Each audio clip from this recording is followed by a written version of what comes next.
All right. Welcome, everybody. We are here today for a special Southside podcast episode of the Reign of Jafar release tournament recap show. I have Devin joining me today. Uh, let's talk about yesterday. How was yesterday?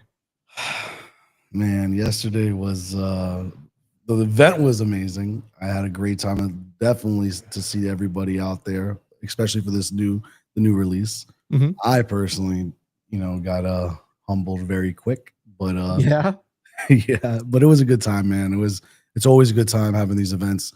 We look forward to it. It feels like it takes forever for it to come, and then right when it's there, it can't go any quicker. And then like that's the one thing I hate about it, right? It's just like ends so quick. Yeah, I know. It's very reminiscent of probably what we were experiencing at the DLCs, right? Like you go, it's like such a magical experience, and then before you know it, it's over, Yeah, and you're just yearning for the next one. So I'm getting a lot of feedback. A lot of people, when's the next event? I'm like, well, it's we have the Fabled release event, so save the date for that. yep. But you know, I, we're here to focus on the day itself. So yesterday I actually got to play, which I was really excited about, Which and nervous at the same time because I had to focus on the game. I could not watch the stream to make sure the producer was handling everything. And in my head, all I'm that picture of that dog in the house with on fire that says everything is fine. But thankfully, the show was great. We hit some really big viewership numbers, and I'm really proud that the team was able to handle that, and I was able to have a pretty strong start. But we'll go into it a little bit more in yeah, the show. I was very proud of you, man. But more importantly, was how excited you looked and how lively, and you had this aura around you. And you know guys, when you're so passionate like Stefan is and our whole team is, you don't want to like sacrifice maybe what the production or how things are going to be running if you take yourself out of the equation to be able to participate in something like this, right?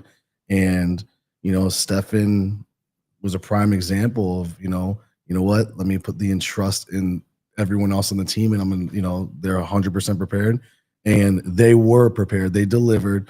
But just to see your how happy you were, man, like I love seeing that, bro. And like we need to be able to do that more often, right? So we're definitely gonna figure things out, right? So Yeah, no, and I mean, like, what the good thing is that when you have the kinks figured out, the I won't necessarily say the show runs on autopilot, but because of the platform that we're using, I do know that one of the constant issues we tend to get is a little bit of lag and hiccup and stuff like that. But yeah. I have a lot of time between now and the Fabled release event to work on that, which I'm excited about, and I'm feeling pretty confident that if I get all of that stuff figured out, I will definitely be joining the player floor for another fantastic event and experiencing it as well. What I will tell you is this, not to go on this tangent, but like what I will tell you is that's the whole point, and that's the whole concept of paying your dues in the beginning of whatever you're doing, right?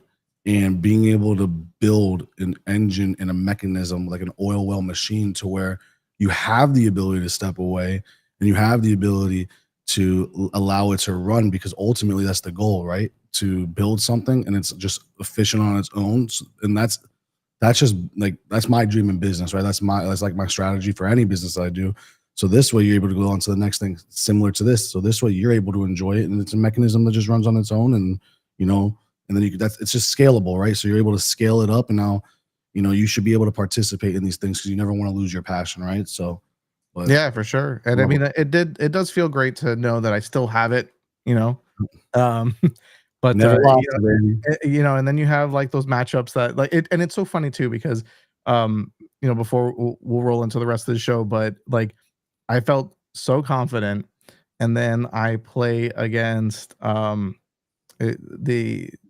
he goes by on Twitter the Purple Pansy, and he not only beats me, but he takes my bounty mat, and Oh, from there it was all downhill. So oh, it was very humbling, but I couldn't have gone down in a better fashion. And his deck, when I got a chance to finally look at his deck list, I was like, wow, like that is Yeah. exactly the kind of deck that I would expect to combat what I brought to the table. Mhm. Yep. I But wish I was able to say that I had my bounty mat all day, but I didn't get past round 1, and luckily, oh no. yeah, but you know what? I will say, I believe he top 4, so I'm okay with that. Yeah, absolutely. I mean, and yeah, my opponent that handled business and took my mat made top cut as well too. Yeah. So I am not disappointed about that. Being able to play a very strong player is is again is how you learn. So Yep. but we'll talk more about the tournament from a different perspective. I wanted to pull in our winner of the Reign of Jafar release tournament. His Okay. name is Mark, and let me pull him in now. Hey, Mark. Hey guys, how you doing? Hey, how's it going? Good. Thanks Hey, for What's having me. I on? appreciate it. I got a question for you, Mark. Hit How me. how big are your biceps from carrying all of those cases to the car and back home? I saw the picture on Twitter. Yeah, no, I actually made a joke about that. I was like, but like Tara suggested that initially, and I was like, I'm gonna pretend like I can't carry them, like I'm just some geeky dweeb that can't even hold them because they're so heavy. But uh, I want to see the picture. it Can you was pull it up nice. really quick, Stefan? Yeah, Or let no? me here. I'll get it. Or See, give me one guys, second. that's what I love about it, right? I love the creativity. I love that the thought process and being creative afterwards.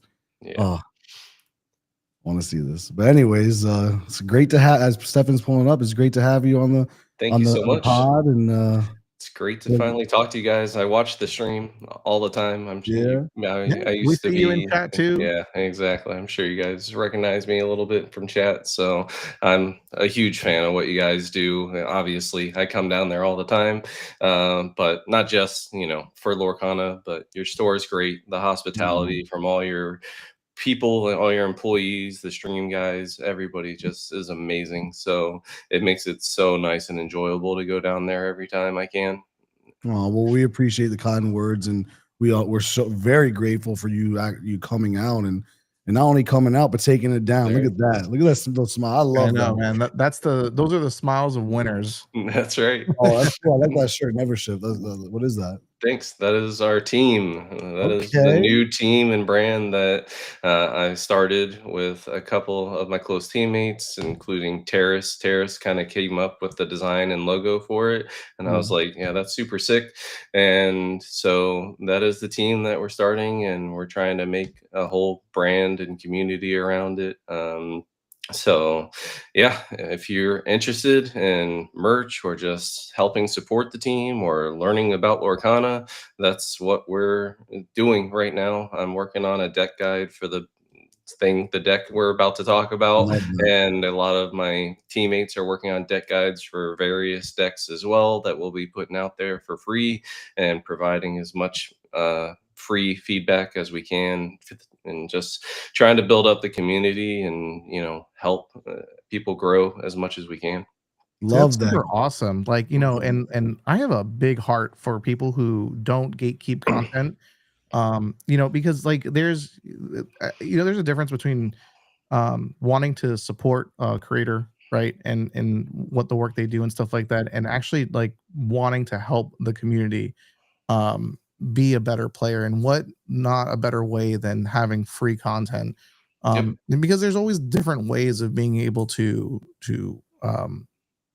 the term I'm looking for? Like, you can look into things like coaching hours and stuff like that, where people really want it feels a little bit exactly. more validated versus like, here, 100%. That's our plan, yeah, is here's my maybe do guide. like a $1 or $5 thing to, hey, if you want to donate to the team on a monthly basis just to thank us for what we're doing, great. If not, that's totally okay too. And then, yeah, if you want to do more hands-on coaching and really go into the weeds on certain things, then we'll be available for that as well. And that will cost some money for, one-on-one or hands-on classroom Mm. stuff. But Totally the makes sense. general information, we're going to try and make it as available as we can.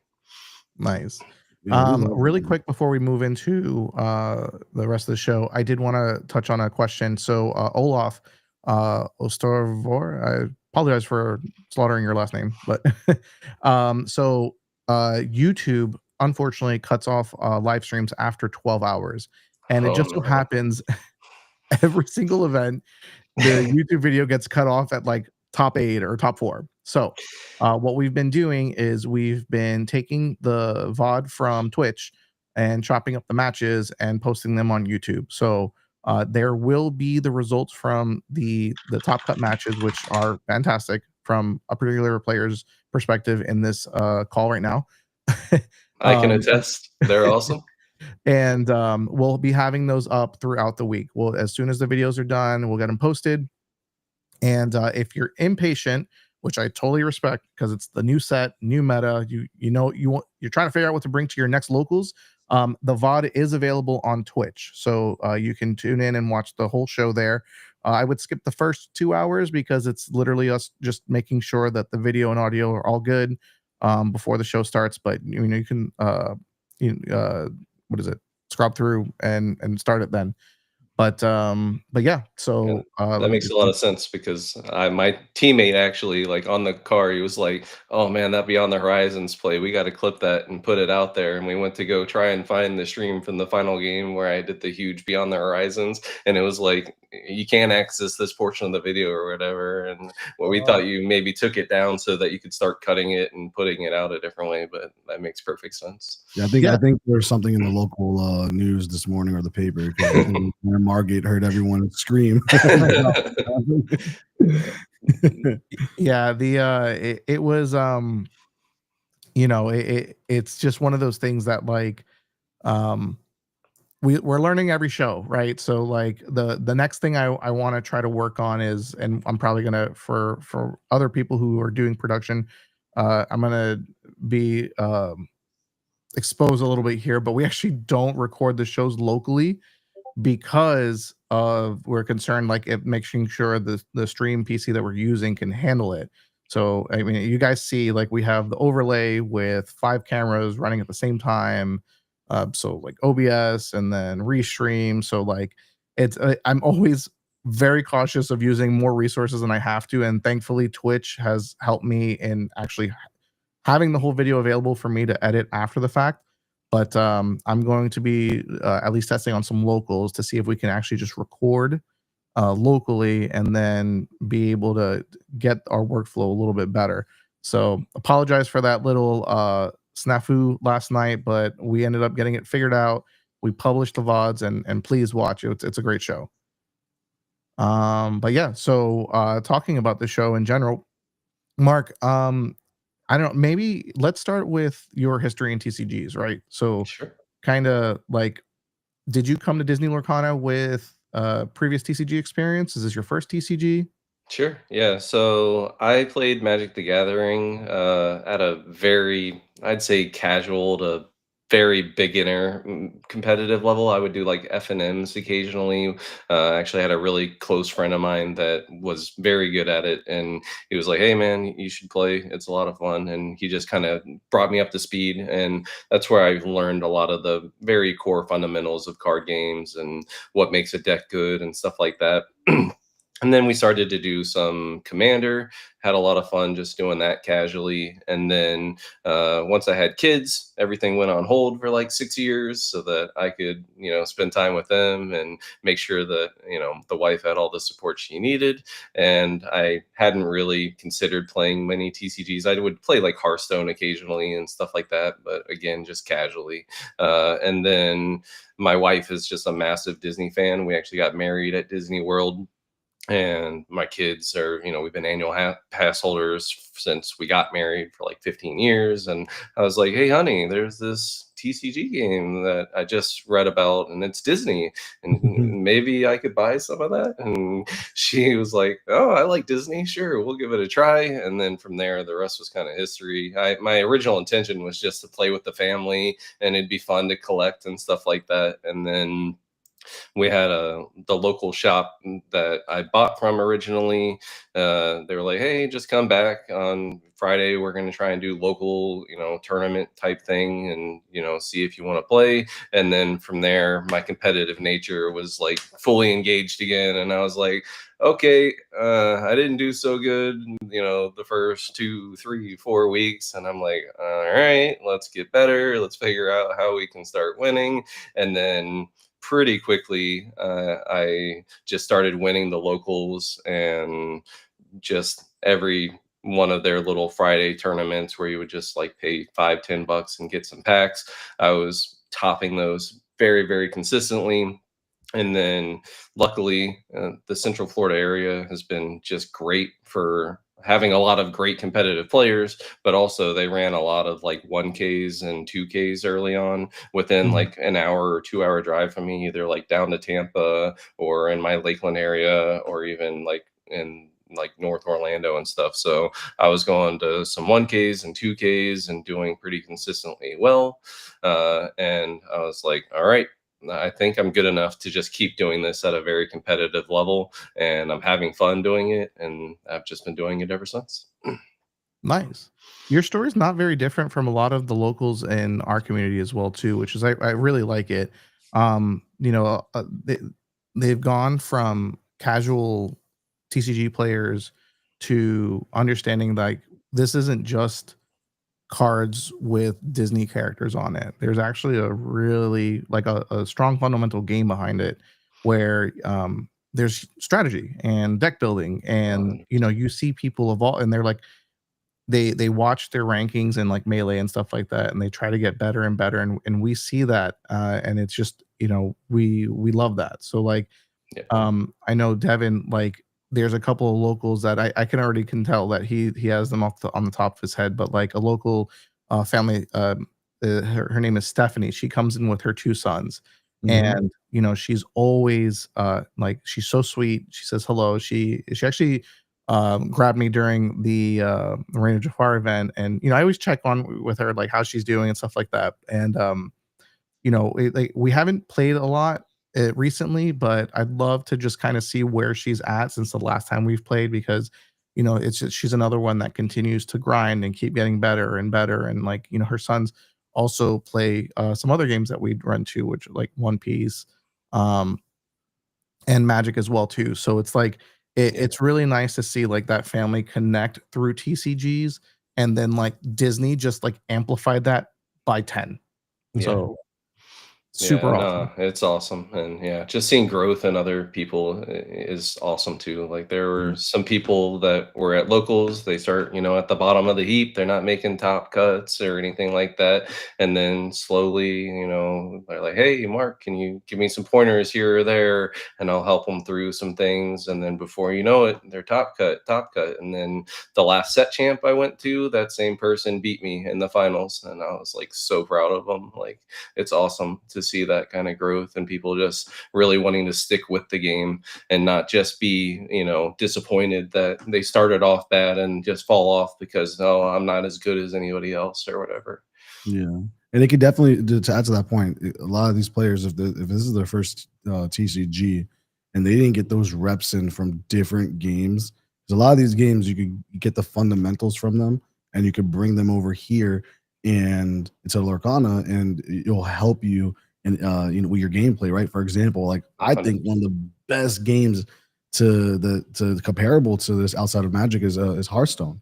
In Yep. Hearthstone, understanding the trading of different, trading into characters opposed rather than just questing for lore, right? And understanding how important it is, for plus ones or plus two, you know what I'm saying? And not understanding 100%. that concept, Yeah. you really, you could be dominant if you just understand that concept, right? So watching someone be able to start develop those skills and see that is amazing. It's a cool sight, For sure. you know. Awesome. Yeah. So, we've talked about growth.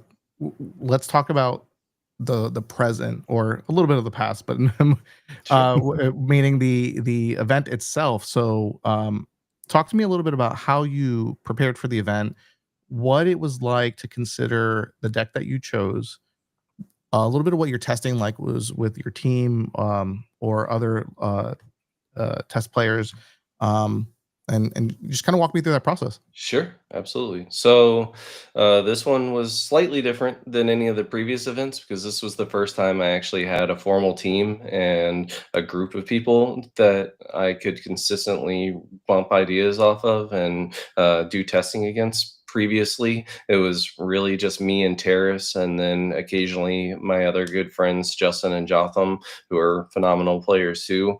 But typically, the way it starts for these release events for me is first assess the card pool, see what looks interesting, see what looks like it might be just powerful enough to try, and then start trying. So I tried like the Mirabelle stuff got some support. So I was like, all right, let's see if we can make Mirabelle work, and the whole Madrigal package and double singing, and maybe it'll be good enough. And then you find out, okay, if they play Pete, you lose the game, and that's not going to be competitively viable in a place where steel is rampant and Pete's are a four of in every deck. And then you move on. And then we tried the Chief Bogo and bodyguards because maybe they're good enough. They used to be pretty good in like set one, set two with the Musketeers Workshop. Maybe if we can cheat some stuff out with Bogo, it's even better.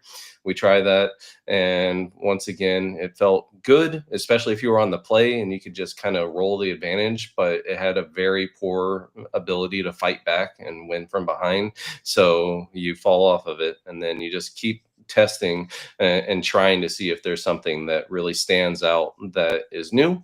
And if you can't, then you go, all right, nothing new is going to really like shift a deck entirely. So let's see what we can do to just optimize the existing decks with maybe a few new cards. And so the main things that we ended up trying and landing on were aggro deck with the new lady. So two of our team brought the two of our team. One isn't formally on the team, but he's a very close friend of the team. But he brought like the new lady, the 3-drop that can pull in another 2-drop or less into play. And then I brought Emerald Steel as well as another friend, and with the Beyond the Horizons card, because those were the only two cards that really stood out as good enough to really make a difference in the decks. And from testing, that proved to be true. We tried them against, the normal, like the way that we do it is we try and figure out what we want to do, and then we do kind of like a gauntlet or whatever you want to call it. We're like, all right, these are going to be the top 3 or 4 meta decks that we think with, 1 or 2 changes. Maybe somebody will come with something that we didn't think of or whatever, but that's the risk you take. You make the best judge you can, and you say, all right, these are the 3 or 4 decks that we're going to see. Let's test this deck into those 4 decks. Are we winning it consistently? And if we are, then that's what we bring. Nice. Yeah, I mean, that sounds very close to like what the teams down here do. And it just goes to show you, like, so the deck that I brought, right? I brought Amber Steel, but it wasn't traditional Amber Steel. And I too also had eyes on Lady. Absolutely powerhouse of a card. I think it's going to be probably one of the top 5 most impactful cards this set, hands down. Oh, for sure. And she definitely yesterday overperformed for me. Every time I played her, it was Lady Doc, Lady Smee, Lady like Doc. Lady, Oh my goodness. yeah, It's so Lady, good. I forgot the bodyguard, but it's the 0-5 bodyguard. Yeah, the Prince. Yeah, the Prince. So Yep. it's just, she's gonna be a solid pick for a lot of Amber decks. So For sure. I think she's the standout rare or above card. I think she's going to be the most valuable card in the set, probably, or very close to it. Maybe a legendary will stick at 20 or so bucks, but I think the lady is probably the standout card because she fits in so many decks. Like the Tramp and other cards are good too, but because they're 2-color comboed, they're just not going to be quite as expensive, I don't think. Yeah, anything that just it gives you the ability to cheat out, Yep. Play for free always is a big keyword that competitive players are looking at breaking. Yep. Special summoning in Hearthstone. This is the set for it, right? It's Exactly. crazy. Awesome. So yeah, so speaking of free, that was another deck that we actually tested heavily. That was almost it was looking really good for a while. Was the Down in New Orleans deck?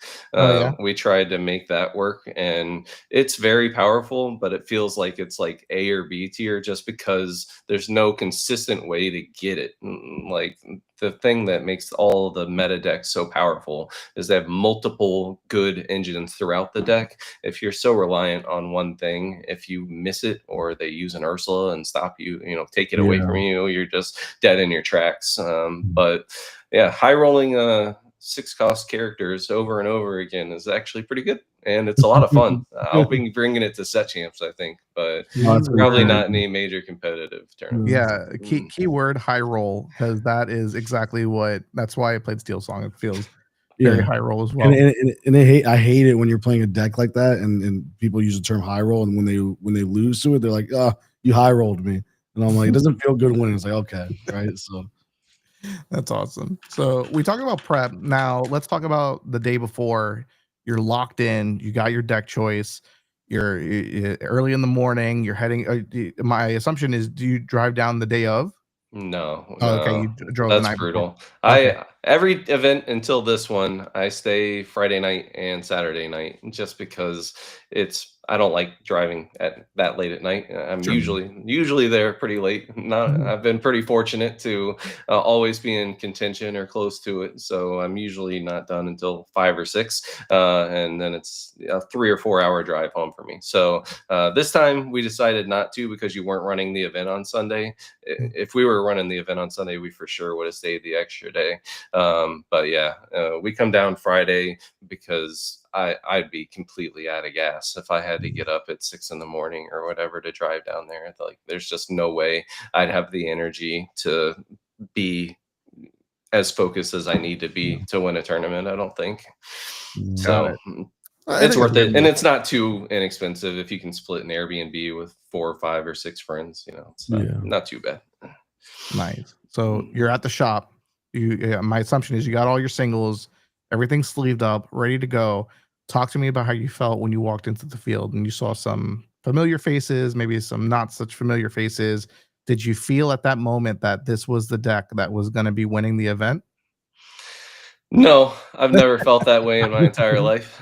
um, I felt confident that I had a good deck. I Nice. definitely was happy with the deck, and I thought that the Beyond the Horizons was really going to push me over the top in some of the matchups that would go 50-50 before. Now they felt like if I could get to that combo, I absolutely win that game when I would have before been a little bit on the fence, and we can talk about kind of the specifics of that as we get into the matchups exactly. But no, I mean, at this point, it's almost like family when I go down there. Like, the Nice. first time I was there, very, very anxious and nervous. Second time, a little bit less. Third time, a little bit less. And now it really feels a lot more comfortable. I don't put the pressure on myself that I used to. I'm very thankful that I've done consistently well at your events and local events and stuff like that, to the point where I don't feel like I have that weight on my shoulder to prove that I'm actually good at the game. So now, if I scrub out and things just don't go my way because I got the wrong cards or bad matchups or whatever the case is, okay, I'll just go cheer on my friends. I have so many friends. Let me go see. Oh, this person made it. He's awesome. He's one of my best friends. He's a great guy. I'll just cheer him on instead, and that's Nice. totally fine I with me. love this community, man. I love that. Gets me so happy because what you just said is just shows longevity in this game. It shows when you have good people in anything that you do, good things happen to good people. Everyone's genuine. I love this. This is great. This game's gonna stay for a while, and I love it. I I think love so it. too. Yeah, no, the community is. I mean, the game is great, and Yeah, I love the core mechanic of the game, particularly yeah. the inking system. I think is my favorite version of a resource system ever. Mhm. But the community is what makes this game for Yeah. sure. Everybody has just been amazing. There's been a very, very few outliers, and they almost to a T, they drop out. They don't last long, and they go back to Magic or whatever other game they were Mhm. playing, and I'm grateful for that Yeah. because So, but actually, just to get some context too, before we talk about your run in Swiss, let's show off your list, right? So that way you can kind of explain what you kept the core of your Emerald Steel discard list and some of your tech choices as well too. Sure. Yep. So hopefully you guys can see the list. Yeah, the obvious things that if you're used to seeing an Emerald Steel list that might look a little bit different to you, is and some of the flex spots that kind of go up and down depending on who's building the deck is like Prince John. Some people think that he's a core four of like you have to find that card, and I used to think that. I used to be a big proponent of four or you lose the game into a lot of matchups. Like Ruby Amethyst, now that they're on the evasive package, feels like it is completely unwinnable if you don't find that Prince John. But because one, our uninkables are going up because we have to figure out how to get Beyond the Horizon in, and two, Beyond the Horizon exists. Now it's not as critical as it used to be to find multiples of that card. And we can go into that a little bit more once we get into the finals breakdown. But that's one that I think it's good at a 3 right now. A lot of people, it's personal preference. If you want 4, run 4, and figure out where else to cut non-inkable, because you definitely need to be watching your uninkables in this list, or you can really, really get punished by aggressive mulligans and stuff like that. Obviously the Diablos are a necessity. Pluto, I've really, really liked that card. I think if I could go back and remake the deck knowing what I know now, I would cut in a heartbeat the I find on my platinum and add a second Pluto.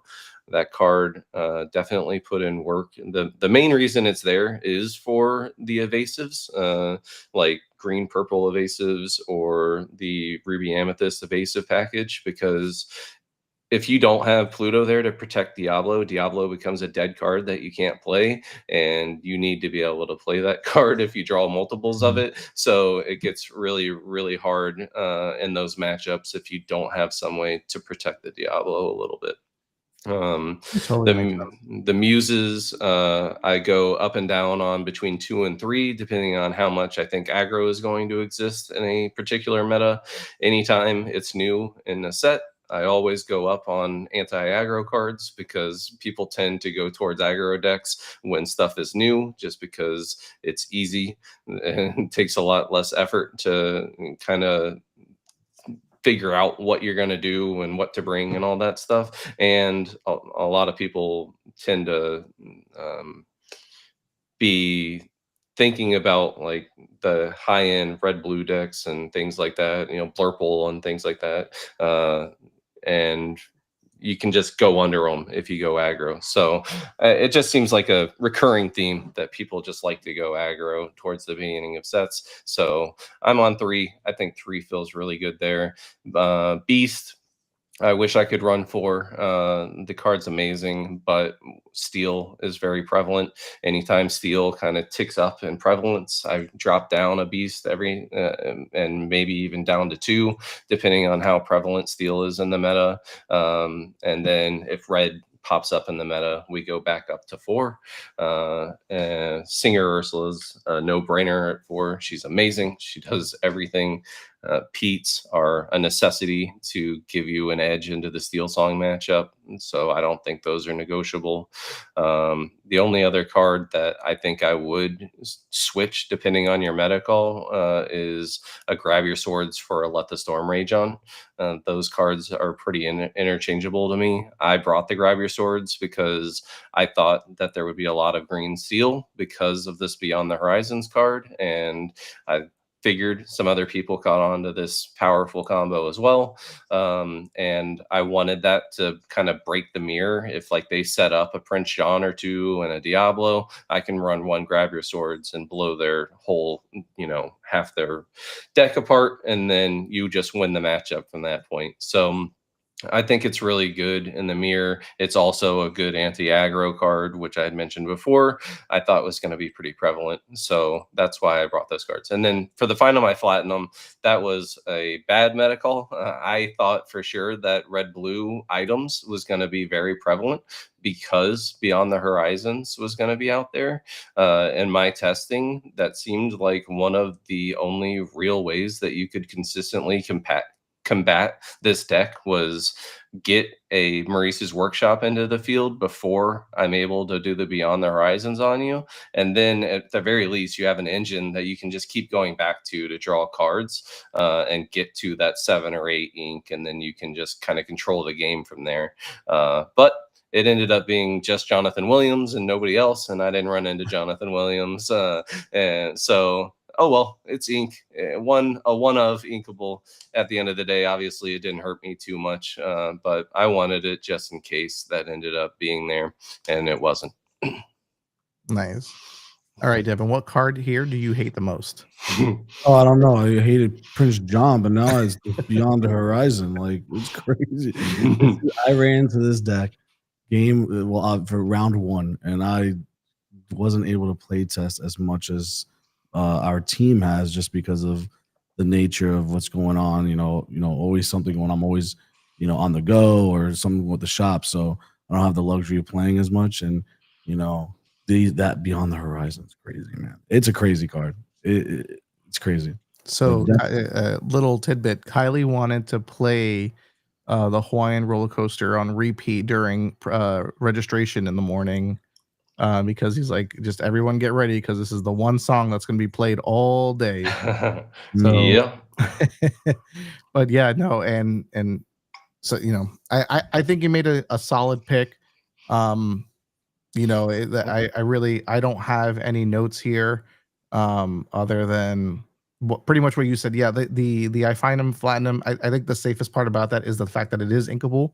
So, there's really not, like, it doesn't hurt you as bad as if Grab Your Sword was irrelevant. So Yeah, exactly. super. And the one nice thing that is like a small tidbit there is even if it does end up being a bad matchup, I think 2 or 3 times throughout the day, I pitched a Grab Your Swords to put Diablo Shift into play. Like, Sure. Yeah, so that's also another Beyond the reason. Horizons as well. I used it multiple times just as a pitch and feeding into the Diablo combo. Nice.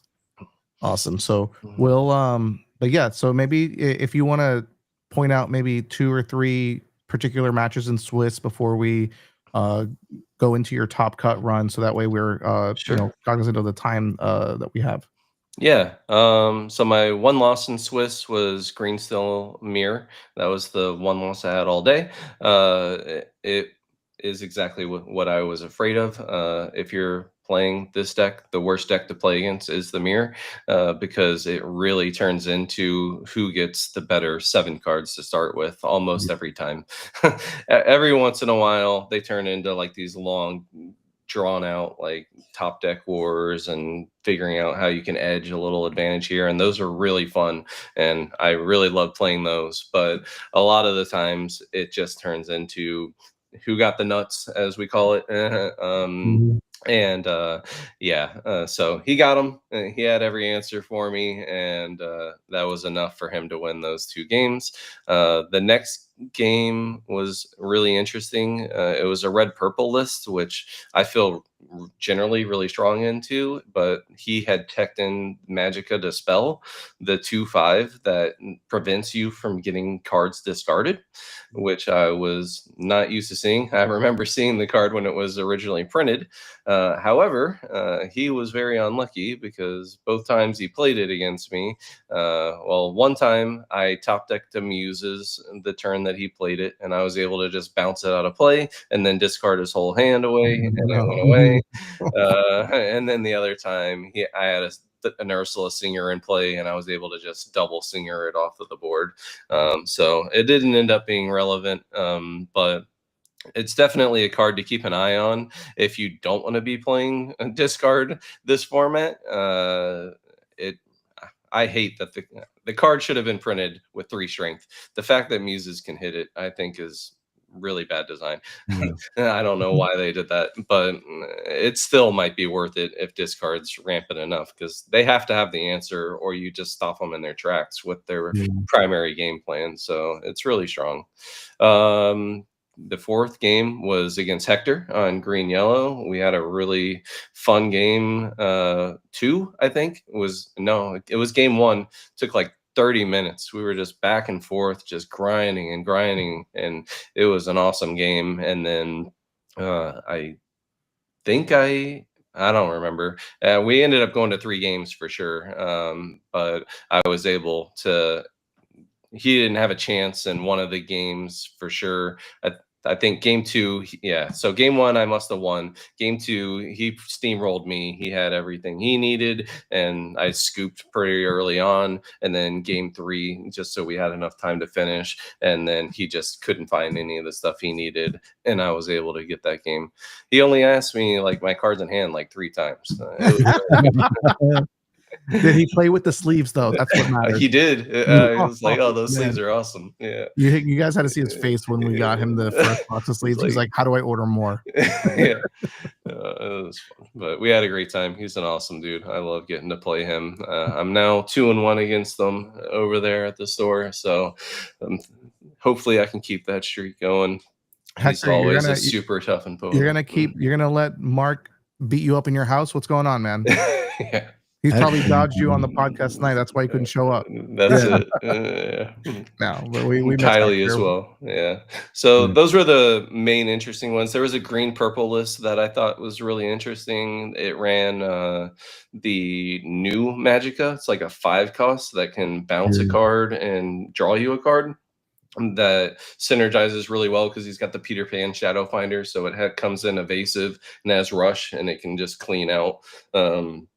Like Diablo, even if it's on the Cove. I thought that was an interesting one. Those are really close games. I just barely edged them out in the 2 games that I won, so those were fun. And then Top Cut. So Top Cut, the first one was Kylie. It was a joke. I don't know why you guys even sponsor him. Like it was. No. I don't know. I heard a little different. I heard you had the opening of. Oh my god! I had the best stuff ever. Oh no! Yeah. Oh no! Kylie's the best. I'm kidding. No, I'm just, I know. I love for at losing. Like, you know, he'll like complain about it a little bit, but he's like, he had it. No, for sure. If you played Green Steel enough as he has, he knows that's just how it goes. Sometimes you have it and sometimes you don't. And he didn't. My top 4 opponent also didn't. One game against my top 4 opponent. It was also a Green Steel mirror. I had 4 Diablos, 3 of them in play at one point, and I just found all my Diablos, and it's like there's just no game. Like it's just over. I guess got really lucky on the mulligans, and that's just how it goes. And then top 2 was red purple. Pretty traditional list against a great opponent. He was awesome. He had won there previously, he said, and I see him Dylan at top tables quite often. It was our first time getting to play. Local player who is he won the first event that we had. So you know, and I think, you know, you already qualified for our invitational as well too, right? So like, yeah, you're seeing very familiar faces in these top cuts for sure. Yeah, so he was awesome, and the first game was a lot of fun. It was pretty back and forth. I was definitely looking like I was going to win the game, and then he top decked to be prepared once I had him out of gas, and that's like, no, I don't want to start all over. I worked so hard to get this position, and now I have to start all over. But there's one thing that I want to talk about here that I think is very interesting and important when people look at this Beyond the Horizons card, because people are going to look at game 2, and we'll talk about that one in a minute, and how effective Beyond the Horizons can be. But I think game 1 is really what showcases why Beyond the Horizon is so powerful, is that in that game, I forget the exact setup and how far along it was, but he had a pretty reasonable hand and a reasonable hand size. I had just one Prince John in play. I don't think I had the Ursula. He was making sure I couldn't double sing it to really punish him. So I ended up doing a pretty low value Beyond the Horizons play where I just made him discard 3 cards, maybe even 2. And then I drew 2 or 3 cards off of it because I had the one Prince John in play. Obviously, before Beyond the Horizons, that wasn't an option. And I'm very convinced that without being able to do that a turn or two before he hits the B prep, I would have ran out of gas and he would have been able to take that game over. But because I was able to just edge out a few more cards in my hand, it was enough for me to turn the game and just get it over the finish line because it was very close. I was having to drop like warded characters and just, I top decked a Pete and it was just barely enough to keep him from being able to do like Lady Tremaine bounces and stuff and keep me from winning the game. And so that was huge. And then the other factor of it is it obviously didn't work out in my favor this time, but he had drawn a bunch of cards to this point. He had 3 cards left in hand. I think I'd peated the turn before or right around that time. So, as somebody that's playing against a Ruby Amethyst player, you're like, okay, by now there's a very good chance that they have one of their big bomb answers, right? Maybe he has a B prep in his hand, and now I can just throw that away. It missed. He didn't actually have the B prepared in his hand, but the fact that I have that option, if I have some inkling that they have that big answer and I can just toss that away, is really, really powerful. Got it. Yeah. Yeah. And then game 2, he started off really strong. I started very slow. I kept drawing Prince Johns and Prince Johns. I think I had 2 Beyond the Horizons in hand. So I was getting kind of messed up with uninkables and it wasn't looking great for me. But I knew if I could get this Beyond the Horizons off, it would be very impactful. What I wasn't expecting was for him to draw as many cards as he did. Most people that are thinking about the card, the way that you can combat it to the best of your ability is keep your hand size around 1 or 2 cards, maybe 3 at most, so that they're not getting a huge discard off of you. Unfortunately, I talked to him afterward. He was like, I just completely blanked that you had the card. And the second I said in my turn, I knew it was coming. And I had a feeling I was going to get punished really bad. And he did. So, yeah, I ended up having all 3 Prince Johns in my deck. And I was able to double or just seeing once the Beyond the Horizons card. But he had 5 cards in his hand. So you discard 5 times 3, and I got to draw 15 cards, and that will just about do it. And so he's down to 3. I've got 15 in my hand, and at that point, I had multiple singers still in play, I think, and a few ink available. So I just had so many options. I could sudden chill, hypnotize, take those 3 cards away, Pete and Pete, so I don't have to worry about B prep ever. And I was just able to run away with the game at that point. For sure. Now, question here, because I actually recall you went into Top Cut as first seed, right? Yeah, that was a And the pretty crazy way, circumstance. Yeah. yeah, can you elaborate a little bit more on that and like how you found that beneficial going to Top Cut, being able to go first all 3 games?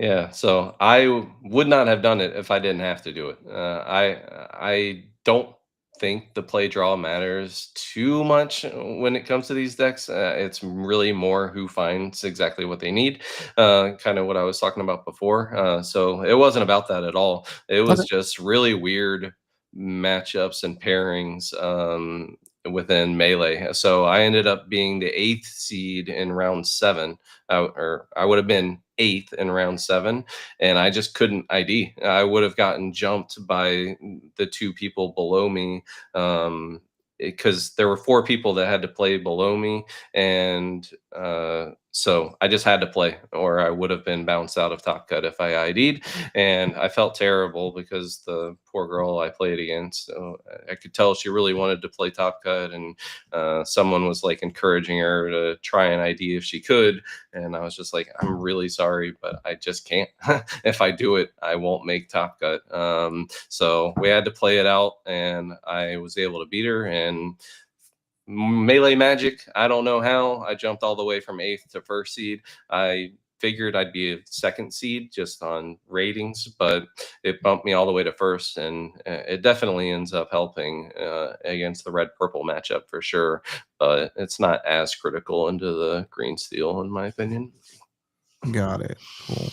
Now, I know Devin, like that run, like it's very like we see very similar results with Kylie, for example, on Emerald Steel, Mhm. right? Just being able to get right into Top Cut. Um, and yeah, I mean, Mark makes a good point. And I guess maybe I'm just looking at it from my perspective, but my assumption is just like you always want to go for the higher seed to secure going first as much as possible in Top Cut, just because it feels very relevant. But I mean, when you if you're bringing a deck that can kind of operate in both senses, that kind of seems like the smart move to do. Yeah. Yeah. Yeah, I think most people, I mean, also the tendency at major tournaments in my experience has been for people to split. So really like the incentive is like just make top cut and then if you win the playmat at the end of the day and when getting first and the recognition of that is great and I'm super happy that I won and I got to showcase my skill and the deck and that's awesome. But at the end of the day, most competitive players really care about is the value and their time and all that stuff. So we're just trying to make it in, and then whatever happens from there happens. Right. And I mean, like that's kind of cool. Like I like the break that you get after you make top cut because more times, I at least I've recognized with Lorcana is that it's people traditionally split to value that time, and then you get like a kind of like a deep sigh, or like a breath of air, and like you can play top cut without too much pressure. Yeah. And and you're getting fantastic mats. I mean, that's why we have the mats for the top four, and then the recognition for the finalists and the champion. But yeah, it's just interesting. There's a lot of perspectives on it, right? Oh, Some for people just sure. love Yeah, the some people are very against it and they love the competitive nature. I see people do it less when there's actual money on the line versus product. Like it's all personal preference stuff, but We don't split around here. no. Yeah, yeah. There's a lot of Um, people I know that are just diehard, like, I'm playing yeah, no matter what. yeah. Unfortunately, like, my thing is, it's just late. Like, I'm ready to No, go I eat. get it. I I'm totally ready. understand. I get it. I think I understand both perspectives as well. So it depends Yeah, on what the why is, and it depends on what I guess just the why, right? What is someone trying to achieve at that particular moment? And if 100%. so, if a lot of people grind it out, and it's the grind game. Like being able to especially if you're topping consistently, right? Like if you're topping consistently to to either make money or whatever the case may be. I get that reason why. So, Awesome. Yeah, and it's super nice. And I mean, in the end of the day, I think the way that we tried to structure the tournament this time around was getting more product in more players' hands. So we were trying to encourage to get 100 signups to do top 16. We did pack on entry, and really, that I think that's one of the biggest things is just being able to like we figured opening up enough product to sell singles, awarding enough from the main event, having our side events for the winter boxes and stuff like that. Just a celebration of what we're hoping will be another great set before we get into Fabled. Yeah. So we're getting ready for our first rotation. Uh, Tell me a little bit about your thoughts on that. I can't wait. I'm a big fan of like they had to either do the two things that everybody talks about, power creep or rotation, or the meta just gets too stale and people will fall off. Like everybody, in a perfect world, everybody wants their cards to remain valuable forever and to be able to play with everything that they've ever invested in and paid money for. And I understand that, but if you're playing this game with any regularity, you have to rotate it or it just yeah. starts to get boring. So I'm super excited. Almost every competitive player I know is really excited for it. So I can't wait. Fabled will be the first set since the first set that I'm looking to buy multiple cases of. I can't wait to actually get some new cards. I'm really really excited for the epics and the iconics that they're adding in to help make pack opening an even more fun experience. I think that was a super good idea, and I'm really happy that they're doing that. And I just can't wait. So Mark, you mentioned buying the cases. You know you can also win the cases, right? I'll do that too. Yeah, I'll be there. I So can't yeah, wait. absolutely. So Mm. yeah, just to kind of remind everyone here But to watching win the and tournament, I need the cards first. That's the fair. I know it's the True. problem. chicken and egg situation, right? Yeah. But we yeah, so as with every set, we'll be having a Fabled release event tournament. It'll be the Saturday following the release of Fabled. And we'll do very similar to what we did last time.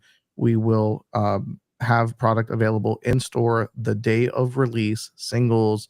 So you can come the Friday. We do locals on Friday, so you can get some last minute play testing in. And generally it's a really good time. And then following that will be the Southside Gaming's first ever Lorcana Invitational, right? And you've got that to prepare for as well too. That's going to be Yep. Infinity format. What are your thoughts on that? That'll be interesting. Um, can you honor out a Bucky as You well? know what? Yeah, man, I wish Kylie was here for that because he would be. I'm waiting for the text message right now. I don't think we can compete against Hiram without it. I don't Yeah, know. That'll be interesting. And yeah, we don't also know. Like, remains to be seen what new stuff, and there may be enough new powerful stuff that it pushes some of the old ideas out. So it'll be really interesting. I can't wait to dig in and start thinking what those decks are going to actually look like. It's going to be a lot of fun. absolutely, and it's super awesome. And you have a great team that is going to be playtesting with you, and we're gonna run it back, and we're gonna let you know now you are round one on the stream table. So just be Okay. prepared for that. All right. You're I gonna have look to show forward the to spice it. right away. Yeah, I was joking with my guys this time. I was like, because I've been on stream, I think every event, maybe except one at this point. Oh, that's And cool. I was like, that's the only reason I won out was because they wouldn't put me on stream. I got to just keep going until they put me on stream. If you had done it earlier, I could have lost and everything would have been That's the strategy moving forward. fine. That's Oh, right. you're going right on stream. Yeah. You know what? To be fair, I feel like that's what happened to me. My run was great until after the stream, like my stream match. And I feel like I let all the secrets. I mean, everybody knew I was in Please Steal Song, but it was not a more traditional one. But anyways, we're not talking about me. We're talking about you and your success. Okay. Yeah. But yeah, No, awesome. So yeah, stream matches, and yeah, it takes some getting used to for sure. It's just the constant pressure and anxiety thing that you just get more and more comfortable the more often you're put in those situations. And I'm grateful to have Southside because I hope that it prepares me more for DLCs and some of those nice. bigger events that come next year or later this year. That I'll be even more comfortable, going into those. And I can't thank you guys enough for being there and having a big enough platform for us competitive players to build those skills that you don't normally get. Like a set champ's great, but it's no DLC. It's not getting anywhere close to a DLC as far as the amount of pressure and monetary expense and everything that goes into it for us. So having you guys help bridge that gap a little bit is really awesome, and I really appreciate it. Oh, well, Yeah, I we're mean, super honestly, we grateful to couldn't hear have done that. it without SSG in general. Like, it's the community helps the store and the store returns the favor by helping the community. And that's every single time when Devin's like, when's the next event? What Right. are we doing for the next event? How are we? And it's always very community driven. Yeah. Always. It's never about like how do we turn events into a business model. He'll tell me he's the first person to tell me it's a marketing cost. We're getting people in the in the store. We're like Absolutely. it is we're just creating the content. Like it's much bigger than a lot of other tournament organizers make it, right? And I think you see that and you experience that. Like it's not a I'll just share like some personal experiences when I go to other stores, right? It just looks like it's a chore to run a set champs, right? It's a Yeah. you guys again, right? And how do you treat customers like that, right? Yep, yep. I've seen it at plenty of the stores that I go to where like their pricing structure. I'm like, what do you mean you're giving out 4 packs when you took $40 for a bunch of stuff you got for free, but Yeah. that's a whole nother conversation. I think like from now on, like I think my mindset even changed on, you know, like as we were talking, like Stefan was saying earlier, like more like, oh, it's a marketing cost. It's not at that point. Now it's, for me at least, it's much different. I think it's evolved to where we have a responsibility now, right? Like I think there's a responsibility to the community to where we have to, if we, let's just say if we don't host these events, I don't think anyone else is going to be willing to do so. So we want to be able, like you said earlier, to give you guys that experience, you know, give you those repetitions so you guys are prepared for the DLCs, right? And now, like it's a must, and we're going to do much more things, right? And we want to be more proactive about it. But we have a lot of good stuff that we're cooking up, and we're excited, man. But like Yeah. hearing exactly what you said, like gives me chills because that's exactly what we do it for, and we're so grateful and appreciated for everyone to come out, especially yourself, man, like the whole team and the community coming out. Like it warms our hearts. Like we love this. This is what we're built for, right? So Yeah. And we love you right back. I you appreciate know, you guys. Thank you. and Can I just give a few final shout outs real quick? You stole the words out of my mouth. I was going to say we're coming Thanks. up on time. I Yeah. wanted to give you the floor is yours. Who do you want to Thanks. shout out? First and foremost, my family, Sierra and my 2 kids, for allowing me to put as much time and effort as we do into this. I think, you know, people that aren't playing at this high competitive level might think that we just show up to the store and pick a deck and play. And maybe some players are good enough to do that, but not me. We do a lot of practice and time. So shout out to my family. They're the best for letting me keep, you know, taking weekends away from me spending time with them to go do these things and continue to hone my skills and you know, improve as a player and you know, help my team and all that kind of stuff. And then next is my team, Never Shift. We are just getting started. We have a core group of 5 players and me, and we have really good players. We just got invited into the ICL next season. We did our exhibition matches a few weeks ago when we went 3-0, which was an Clean awesome sweep. I start. did see that. Yeah, Yeah, good job. that Congratulations, was guys. super awesome. I was so proud of the guys, and hopefully we can just keep it going. As we mentioned, I think at the start, you know, where our plan is to be a source of information for the community at a competitive level. So, you know, please come join our Discord. Come follow me at Never Gonna Stop on X. Follow Terrace at Never Terrace. Follow Never Shift on X if you want to get any more information. If you're interested in merch, we're going to be doing a lot around that as well. We're hoping to grow it eventually into a whole brand, maybe get into other games. We're really interested in talking about Riftbound as well. That one's looking really exciting coming through. So we're really excited about the future of the team. And then just want to give a couple shout outs to my non-team friends, Aaron, who top aided at the tournament this weekend. Nobody will know this, but I think it's really awesome. He started playing this game like a month ago. He had played Oh, a wow. little bit of Magic and stuff like that. And I was like, look, man, I think we got this hyper aggro list that's easy enough to play. And if things go right for you, you can do well in this tournament. And he got top 8 in one of his first tournaments ever. And I was like, that's so awesome. An interview? Didn't he do an interview during Yeah. the? Yep, I was there. I heard him talk, and he was talking about it. Yeah. Yeah, he did a deck tech on it. So yeah, that Sneak was peek, we really have deck awesome techs to coming see. out. Yep. Thanks, Mark. Sorry. I didn't mean to spoil it. Yeah, and then Justin and Jotham, who are some local friends that I play with all the time and test with, who are amazing players, and I'm really grateful for them also. Nice. Awesome. Mark, thanks so much. It was great talking Thank to you, you. picking your brain about the preparation for the tournament. Oh, obviously. actually, can I give one last shout out? I'm planning to be on the Illumineers podcast tomorrow on Monday, so they may cover a lot of this stuff, but there may be some more interesting tidbits about the deck and stuff like that that come out of that. If you're interested in learning more about it, I'll be talking there. And then, like I had mentioned before, I plan on doing a full deck tech kind of guide on this green steel list over the next few days. Hopefully, I can find some time to build that out and make it available to folks so that they can play it at a high level too. Yeah, definitely. Shout out to Liam and Aaron, Liam and man. Aaron, yeah, They were a blessing to have at the shop, man. They're so lovely. Y'all better go watch such that. great people. Yeah, go watch that video when Mark's on there. You guys, it's something that you guys don't want to miss, especially you Green Steel players.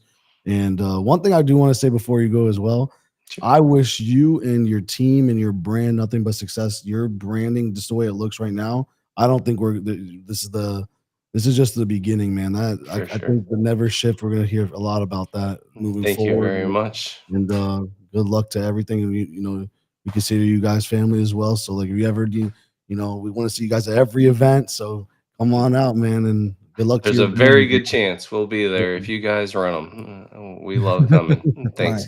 And I love the name, but I'm still gonna shift if I need to sing wheel. So I'm just gonna let you know that right now. Yeah, So. it was never about like it was like obviously a play on words, but it was more Yeah. about like being true to yourself. It was kind of like the main reason for never shift. Oh, that's cool. awesome. I love That's that. cool. Like never change. That's cool. Exactly. Yeah. That's cool. Awesome. Yeah. Well, Mark, thanks for having or joining us. I was gonna say having us on. This is our show, not yours. Thanks for joining us. We wish you. Your birthday tomorrow? It's my birthday tomorrow. Yes, Oh, sir. happy birthday. Happy birthday, brother. Thank you, tell her. thank you. I'll tell you what. I'm I'll too let old. you. I try not to We've celebrate done a these little things birthday anymore. cake and everything. That's awesome, man. Well, thank you again. We loved having you on.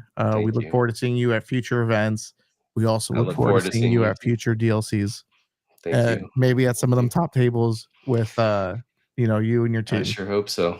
Thank And you us there guys. too. I appreciate We're it. gonna be there too. Absolutely. I look forward to it. Awesome. Take care.